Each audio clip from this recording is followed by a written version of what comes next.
Hi there, welcome back to the Complicated Kids podcast. I'm your host, Gabriele Nicolet. I am a toddler whisperer, a speech therapist, and a parent coach. And today I'm very, very excited actually to be joined by Kelsie Olds, who is also known as the occupational therapist. Ooh, I had to slow down and really enunciate. Kelsie, welcome. Hello, I'm super happy to be here. I'm so delighted that you came. We met at a workshop not too long ago, and I said, you should totally come on the podcast, and you graciously said yes. So tell the good people a little bit about yourself, who you are, who is the occupational therapist, and yeah, some stuff. Yeah, so as you might be able to guess from the name, I am also an occupational therapist by trade.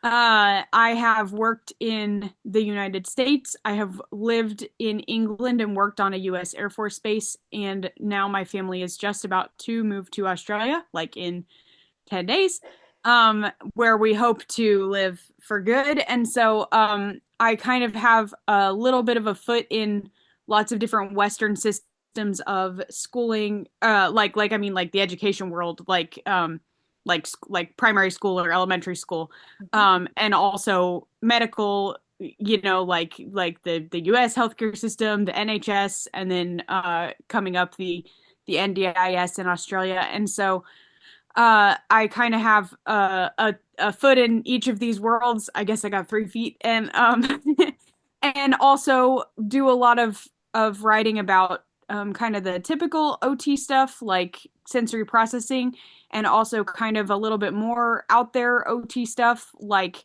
the way that play is really rooted through absolutely everything about kids' occupations and what's meaningful to them, and it's like their native language. And so that's the direction that I come at both my writing and my day job from. And And pretty much anything you can get me to talk about for any length of time. I love it. And you're such a dynamic speaker. That was really fun to see you work. So Thank you. just throwing that in there if anybody in Australia or virtually, I guess, wants to hire you. It's true, I do both. Yeah. Okay, before we hit record, I said to you, what do people most need to know that they don't know? Mhm. And you said, everything that everyone does makes sense. And Yes. I love this so much, but I want you to explain what you mean because the people are like, huh? So there's a lot of assumptions or premises or whatever built into that statement. One premise being that there's never really a time when you can point at somebody and be like, they just did that for no reason, or you know, of course everybody lives inside their own head, so they're willing to assume the best of what they're doing, and then everybody doesn't live inside of everybody else's head. And so whoever cuts you off in traffic is just a really rude, inconsiderate idiot. But if you accidentally cut somebody else off, it's because you didn't see them and you're super sorry. And, like you're actually in a hurry to whatever it is that you're getting to. Like the default thing about the way the stories that we tell ourselves inside our own heads and everybody else's. And then the other premise that's really buried in this is, that like children are humans and part of everybody, or at least from my line of work, that's buried in there. Because if I was gonna somehow magically pull out the next 10 times in the entire globe that somebody says something to the effect of, they just did that for no reason, and I could see who it was that they were saying that about, I think probably most of them would be children because that's the time when it feels the least reasonable what they're doing. Yeah, and we come with really what I consider to be very strange expectations as regards children, which is we think that they are empty vessels that we are filling with our mostly words, but also like wisdom and knowledge and like rules and morals. And like this is a very erroneous and Right. dangerous assumption to make. Here's what I say a lot though. And the reason this podcast is called the Complicated Kids Podcast is because it's not until most kids will go along with that. They'll let Right. you think that they're on board with this. Like, yes, mommy, fill me with your knowledge, right? And every once in a while you get pushback. But the kids that you and I see Mhm. and the kids for whom this podcast is named do not do this. No. They're like, okay, you think you have wisdom? Guess what? My brain, my body, Right. myself is telling Right. me that you got it ass backwards, lady. Yeah. Yeah, exactly. Yes, and I feel like I I try not to caveat all over the place all the time, but one important caveat is that people in communities like um, Tourette syndrome community or other like motor dyspraxia or things like that sometimes have some pushback to even like the phrase like behavior is communication or things like that because they're like, I'm not doing this in a purposeful way. My body is kind of doing it without my permission. And I realize that that's probably a small amount of listeners, but I do feel like I don't like being a part of perpetuating leaving somebody out as if their experience doesn't matter. But I do think that even that is communicating like my body has a motor disorder. It might not be like the most, compelling or full of richness communication ever in the entire world, but it is still, all communication is not just requesting or commenting or whatever. And so it is still giving meaningful information. And so when I say everything everybody does makes sense, what I'm largely saying is that if you are writing somebody's thing off that they did as they did that for no reason, they did that, it didn't make any sense that they did that. They just did that. I don't know. He just pushed him. I don't know. There wasn't any reason. He just did. And I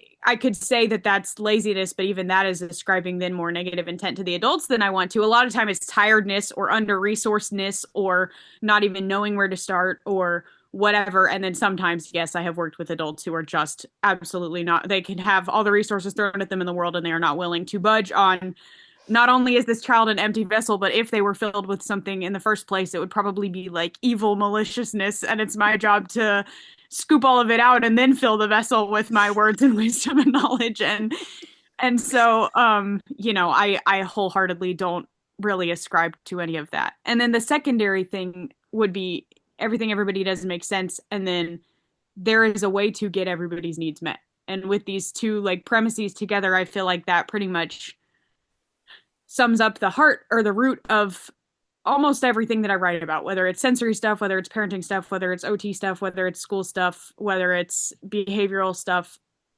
All of it kind of comes back to those two premises. And part of the reason I like your work so much is because it does come from that. It comes from this whole person, like, what are you about? And we very much share that approach. It's like, who are you? What is your system telling me, like if we're one-to-one, what is your system telling me as a clinician about what needs to happen next? Because by the way, I came in with this very fabulous therapy plan or plan for a session, and your behavior, in air quotes, is telling me that actually this plan is going out the window. I don't even plan my sessions anymore, to be honest. No, I don't either. So there's that piece of it. But then I want to go into kind of some more specifics here, because I think people listening are like, okay, great. What are you even talking about? So you alluded to pushing. Yeah. I think this is a very good, like, physical aggression is how we often call it and think of it. And I've seen plenty of behavior reports that are like, this kid was aggressive. Okay, what does that mean? What did they actually do? Right. And then why? So like, explain that one. Just let's take it as a test case. Yeah. So even before I jump into the test case, I want to highlight the thing that you just said, which is that I am forever telling parents, caregivers, teachers, adults to like, please be specific when you are talking to me about the thing that you are talking to me about, because I'll get, I'm like, okay, so like what, like, why are you asking for OT? Like, what is the thing that you're concerned about? And they'll be like, well, like every day they just like freak out. And I'm like, okay, thank you for telling me. Can you give me like a little more? And they'll be like, well, yeah, they just like freak out all over the place. And it's just like, at their desk in the line, they're just like freaking out everywhere. And I have no, that doesn't mean anything to me. Do you mean that they're, screaming and running out of the room? Do you mean that they're throwing a desk at you? Do you mean that they're laying on the floor? Like what, like you have to, and then even then some of those, if you say, oh, well, what I mean is they're crying. Well, do you mean they're like sitting at their desk, frozen, crying quietly to themselves without making any noise? Or do you mean that they're standing up and screaming, I hate you and I hate school, and then, tears running down their face? Like these are very different things. And so, But this is interesting because I think if my guess is what's happening is when adults are confronted by behavior that is distressing to the adult. So there's a child's behavior that is distressing to the adult. Then their lids are flipped too, and they're actually not able to see, let alone I mean, we can assume that they don't have the knowledge of like how to describe behavior accurately, which they probably don't because they've never paid that much attention, and that's fine. Like we can educate around that. But then they're also stressed because they're like seeing something that is like, very alarming to them. So that gets interesting too on the adult side. Yes, but yeah. it's like the whole like eyewitness thing where you can, have just like seen something happen 10 seconds ago and still struggle to describe accurately like what the person was wearing or which way they were moving or stuff like that because, you were in a stressful situation. And so your brain is just going like, we're all freaking out. And I don't have accurate details about what the kid was doing. Yeah. Yeah. So I say that to highlight what you said about, the just like, well, they're just aggressive.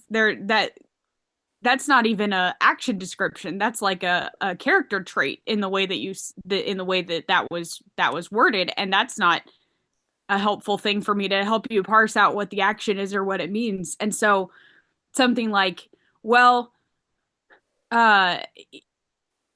he's always pushing his friends. Like, we're in daycare, we're in preschool or whatever. He's always pushing his friends. Okay. So now we need to like try to even look at because we don't mean always in the literal sense that every second from 8:30 a.m. until 3:30 p.m. he just exclusively puts his hands out and pushes his friends like a machine programmed to shove people.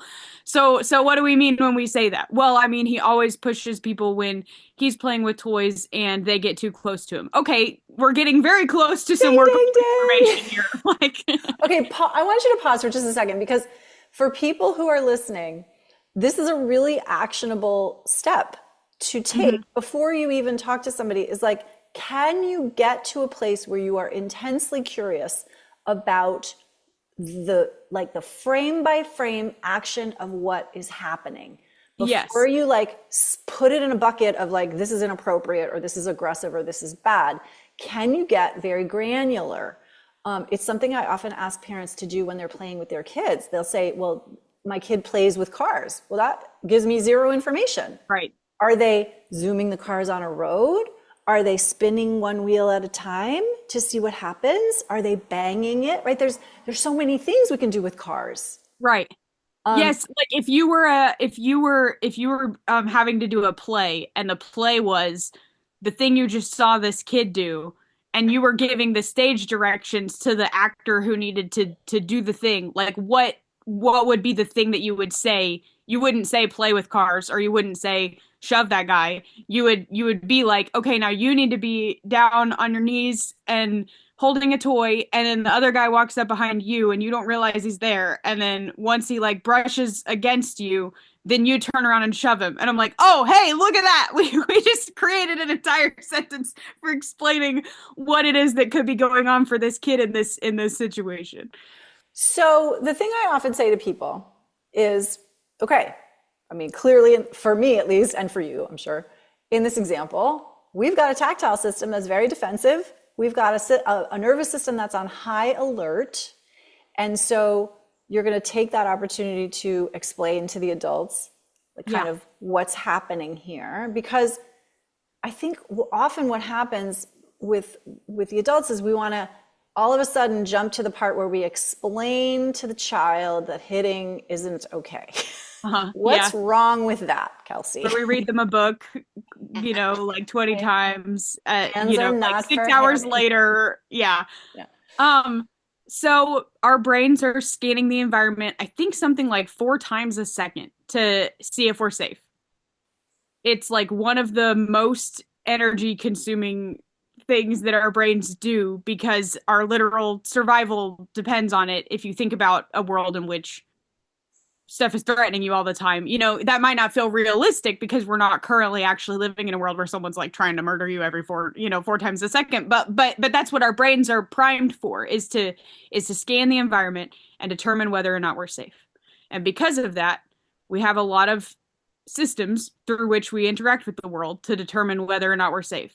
So right now, my sensory system of my sight, my eyes, is not actually putting a ton of effort into scanning the rest of my bedroom that I'm familiar with, and I know what stuff is in here, and I know the boxes over there are that, and the blankets over there are that, and so my brain is not running a lot. It's not bringing those things up to my level of attention or awareness because those things are familiar. They've been there for several days. I've assessed them. I know if they're safe or not. But if a black shadow started crawling out of one of the boxes and crawling toward me, yeah, it would very rapidly get into my level of conscious awareness, and my body would, before I even processed with a conscious thought, my body would begin reacting to defend myself. I might throw something at the shadow. I might jump up. I might, run out of the room. And I wouldn't be going, what would be the best, most reasoned response in this situation? I just do it. Like it bypasses the part where I even have a logical thought about it. It goes straight from sensory system, my eyes, to, hold on, I think I just perceived a threat to my safety, to, okay, act, like do a thing about that, get yourself safe, and then think about it later. Like you can fix it later. You can't get attacked by the creepy shadow from the box, and so when a kid is reacting in a way that seems aggressive or overreactive or whatever word you might use to situations in which they have been touched, like the one I described a minute ago where a kid brushed against him and that was what made him push the other kid to the ground or whatever, it's because his touch system, his tactile system, the nerves in his skin that are one of his sensory systems giving information to his brain, are tuned up really, really high, as his brain is prioritizing that as a super, super important way to tell whether he's in danger. And that could be because of things that have happened. It could be because of trauma. It could also just be the way that he's wired. It could be because of neurodivergence. And so it doesn't inherently mean something is wrong or terrible, or bad. It could just be the way that he is, or it could be, at some point in the past, there was a reason why touch was something that should be really on guard from. And so now his system is really dialed into that. It could be a lot of things. Yep. But he is currently, in living in a body with a sensory system that's primed to defend him and protect him. And so by bypassing all logical thought, it went from the sensory system to the perception, to the level of awareness. Oh, shoot, something just touched me, to the action to defend, which was like, and it makes sense because if I see something coming, I have like time to run away from it. But if I feel something touch me, it's already at me. Like probably the smartest thing I could do is kind of to shove it away if it was actually dangerous.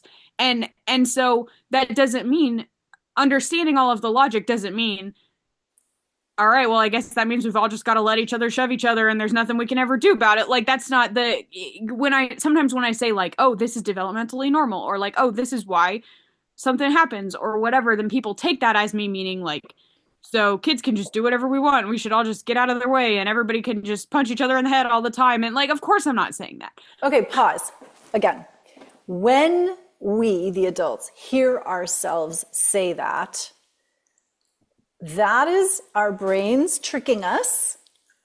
And anytime we think there's only two ways to do something, which is what this is, right? This is inflexibility at its finest, actually. Yeah, and I love, my favorite thing is to like talk to adults who are like, my kid is so inflexible, and then watch them do this, which is, well, I either have to let my kid do whatever they want, or I have to create all the rules. Right. Like, it's either or. Anytime something is either or with humans, our brains are lying to us.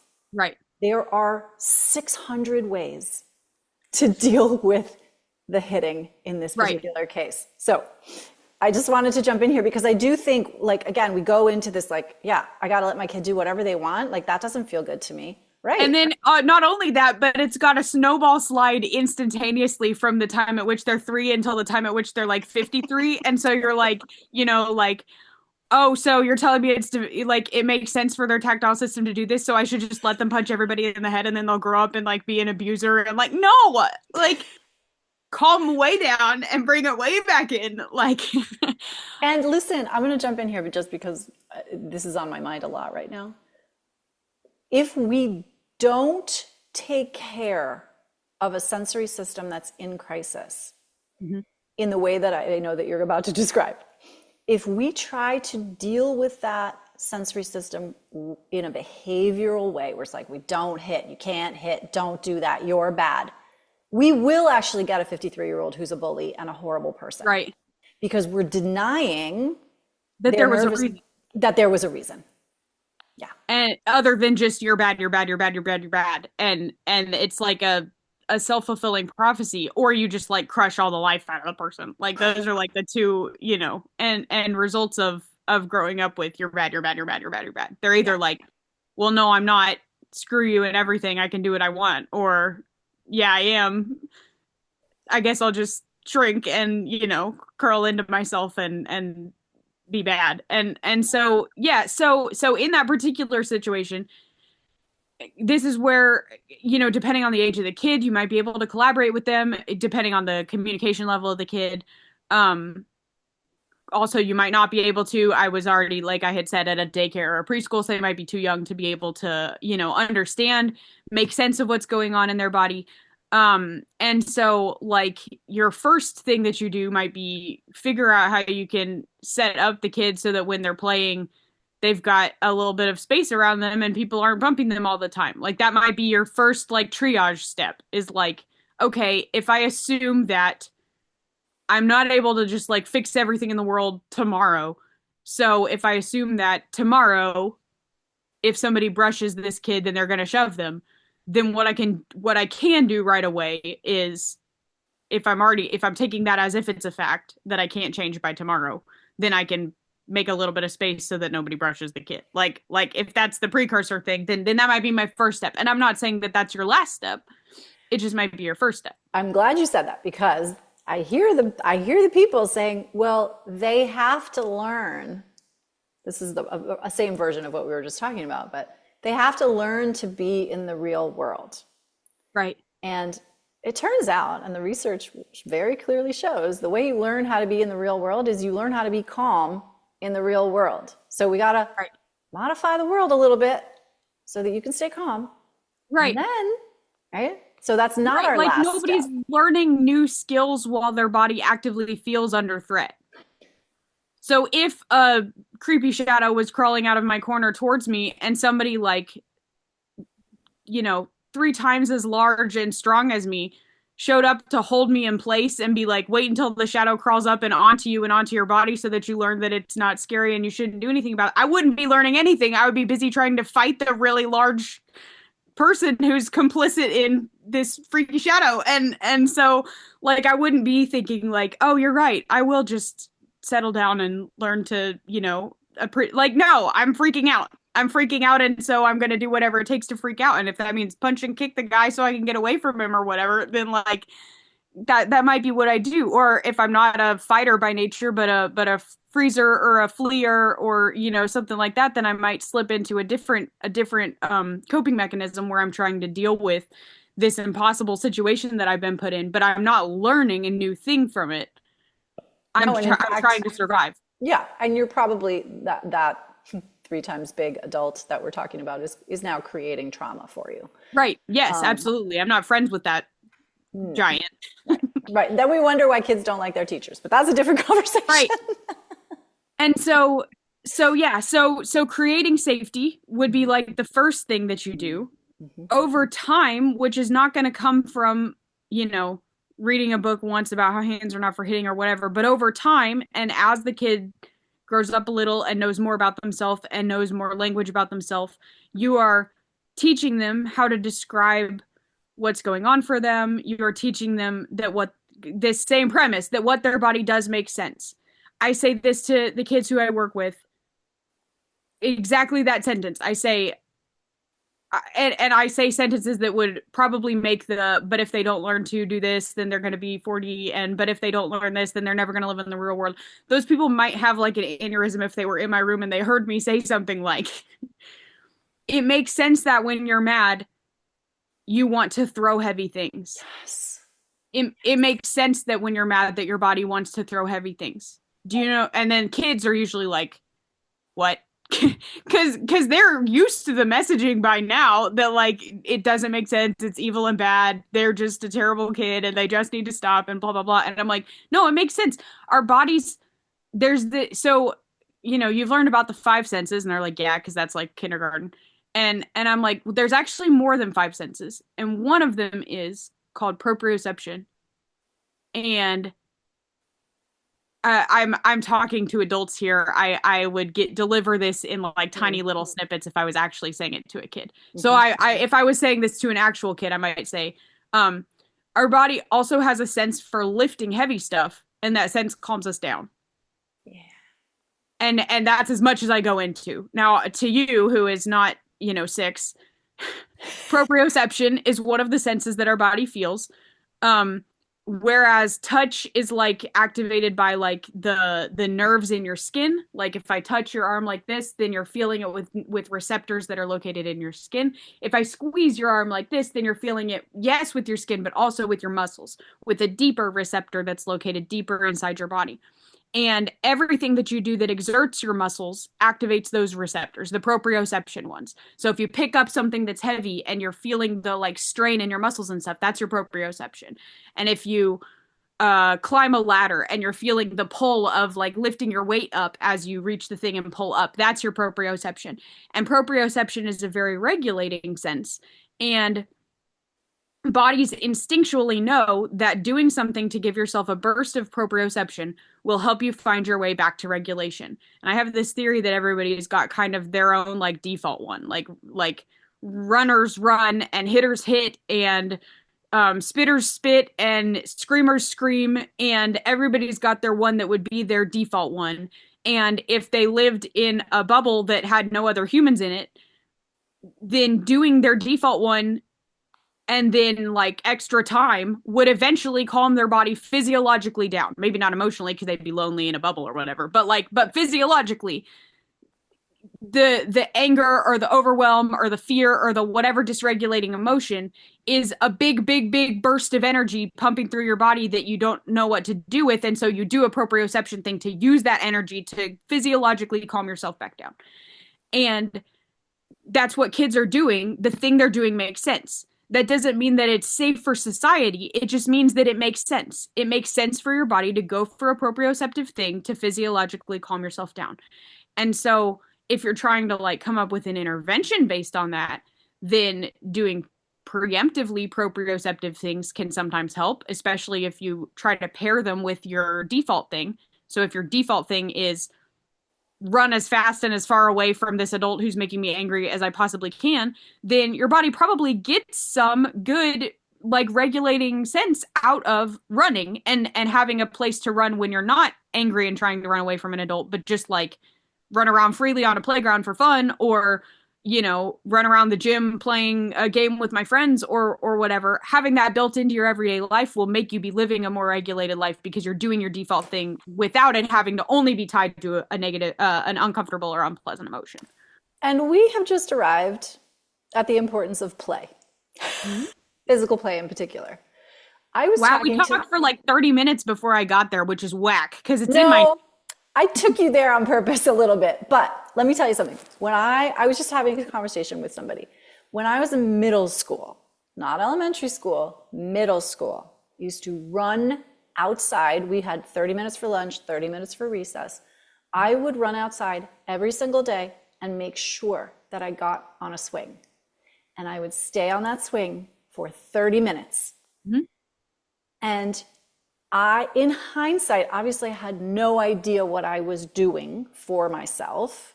Right. But in hindsight, I can see that from a morning of classes and a looking at an afternoon of classes where I was a very good student, sitting in my chair, raising my hand, staying quiet, not making a fuss, making sure I had my pencil. I'm listing these things on purpose because these are minute details that many children struggle with. Yeah. My body needed to move in order to Yes. be able to do all of that. And specifically vestibular input from a swing, and specifically rhythmic vestibular input, which is predictable vestibular input. And so another kid in a slightly similar but one to the left body might have wanted irregular vestibular input. And so instead of doing something rhythmic that you can predict, like swinging, they're running and crashing into stuff and tumbling and hanging upside down and then swinging themselves back up. And so they're not doing a thing where it's like forward, back, forward, back, forward, back, but they're just moving their head all over the place and getting like wild input. And then a different kid who's two to the left feels sick when they get vestibular input, and that doesn't regulate them at all. And so instead, they're doing heavy proprioceptive stuff. They're climbing on stuff, and they're, like roughhousing with their friends and stuff like that, where they're getting like full body contact instead of seeking the vestibular movement of the fluid inside of your inner ears. And so people default to doing the things people do make sense. Kids are really good at instinctively listening to their bodies long before they ever have words to describe what it is that they're doing inside their body. Even 1-year-olds and 2-year-olds are good at it. I mean, pretty much all they do is instinctively listen to their body. They just don't know that some of the things their body would like to do or be interested in would like kill them. And so that's not helpful. And so I don't mean, again, just let them do whatever they want, but I mean that they're good at instinctively being like, what can I seek out? What can I do? What can I put in my mouth? That seems like that would be regulating. What can I climb on? That seems like that would be regulating. What can I touch? What can I rub against? What can I smell? What can I, and they're just like doing that constantly. Yeah. And it's not until, this is again, back to this complicated kid question, which is, it's not until those types of regulating activities fall kind of outside of what we expect that we sometimes notice, and sometimes we don't even notice, but it's when those fall, because we expect a baby to mouth everything. Right. We don't expect a 4-year-old to mouth everything. And so, and it's not until we see that 4-year-old mouthing things where we're like, oh, hang on, something's happening in the sensory system. Hopefully that's what we're saying, because usually what we're saying is don't put things in your mouth. Right. So it gets really interesting very quickly when we've got systems that are doing things that we don't necessarily expect. Right.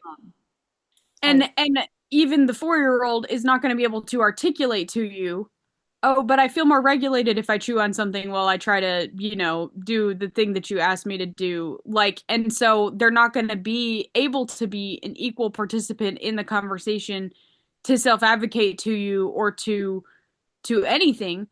The closest that they might be able to do to self-advocate might be with their behavior to just like and this is where like it feels like sneaky or whatever, like you walk out of the room and they like watch you walk out of the room and put the thing back in their mouth and like it sometimes that's unintentional, sometimes it is intentional. It's like, okay, well the thing that actually is important here is that mom doesn't see me chewing on the pen, not that I don't chew on the pen, because I can tell in my body, I can tell that I need to be chewing on something. And so I don't know how to describe that.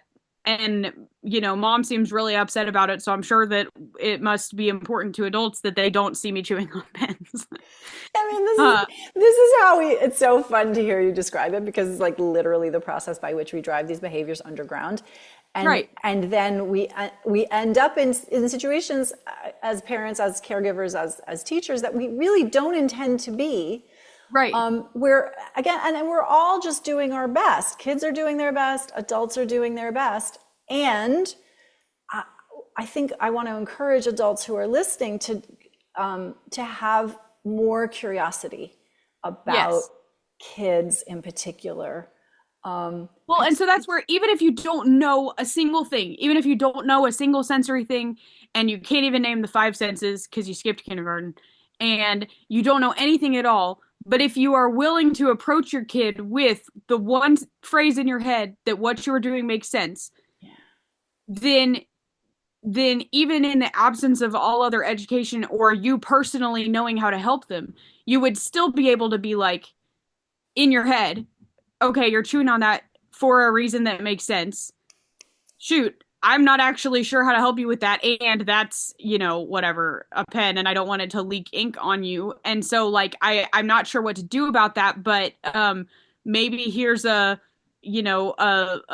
chew safe toy or a apple or gum, in the meantime while I go try to figure out what this means and how to maybe like help you more long term. And you didn't have to like be an expert on everything in the world in order to be able to like be helpful to that kid. You just had to start from the assumption that everything isn't just like, oh, you lack the knowledge that the informational knowledge that people can't actually consume pens.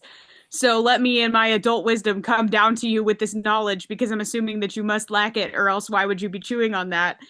And And and then this is a different everything beyond that conversation. is behavioral. Like Yeah, yeah, everything yeah. beyond that is just your bad behavior. And this is a different conversation, and I think we can get into it all day, and we're going to pin it here. But where we, particularly in the Western world, we deny the wisdom of the body. We don't pay Yeah. attention to what bodies need. Right. And so that's like, again, that come back sometime and we'll talk about that. But Kelsie Olds, if people want to learn more about you, if they want to follow you, if they want to do all the things, how do they do that? Yeah, so I post a lot on Facebook at the Occupational Therapist. That's where I got started, and it's where I kind of my primary social media method. Um Especially as people are looking to see if there's ways that they can move away from Meta. I am trying to also make sure that everything gets posted on a Substack, which is occupationaltherapist.substack.com. Um, and I try to, it doesn't have much of a backlog because it's only like a month old at this point, but everything that I schedule for post on Facebook, I also schedule for post on Substack. Um, there's a blue sky where I am pointing people toward the Substack. Pretty much all that I say there because I'm much too long-winded to make anything else fit into however many letters that is. Yeah. Um, there's my website occupational.com is my backlog. It's like if the Facebook servers get hit by a meteor, then I would like to not lose everything that I've ever written. And so I have it super duper tagged and cross-referenced, and so you can search it really more easily by being like, well, my kid's a baby and I only want to read stuff about babies, then cool, in the top bar, by age, baby. If you are like, well, I work at a school and I want to read only stuff about school, okay, cool, top bar by domain at school instead of at home. And so lots and lots of tags and categories on that one to try to be my like, I read this thing you said 2 years ago and I don't remember how to find it, and so that's where all of that is housed at. Okay, perfect. I've got a book.